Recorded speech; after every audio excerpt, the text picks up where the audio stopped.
W.F. Howes presents an unabridged recording of Among the Living by Tim Lebbon, narrated by Kerri, Mclean. For Howard Morhaime, my agent and friend. Chapter 1. Dean stared into a darkness that no human had entered for at least 30,000 years. The shadows appeared solid, bearing mass and viscosity, rather than simply being an absence of light. It was as if they hunkered down in defiance of the long days and short nights experienced at this time of year on Hawkshead Island. They held the weight of history. Or maybe it was just the cold of the dawn playing tricks on his mind. "Looks like a good place to tie on," Lana said. She pointed at a spur of rock to the left of the narrow fault in the ground as she shrugged a coiled rope from her shoulder. "I'll give you a hand," Dean said. Promises. Dean rolled his eyes and glanced back over his shoulder at the stallion. Emma was climbing down from the high cab, and she caught his eye and smiled. She didn't smile like that very often.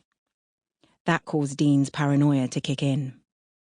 Maybe it was quiet laughter. Maybe she'd heard Lana creep into his tent the previous night. Not that it mattered. Lana made no secret of their occasional trysts, passing jokes in front of the others without embarrassment.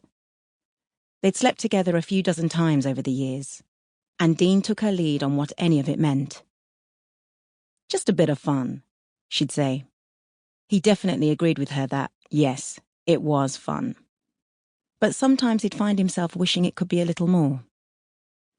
Today he'd planned to talk to Lana about things. Find out what their future might hold. Emma's smile cooled that thought. "How are things, Ren?" Emma asked. Ren claimed he'd picked up the nickname on a South American expedition a decade ago, but Lana said she'd heard it was what his mother used to call him. 6 feet and 4 inches of gruffness and sharp edges.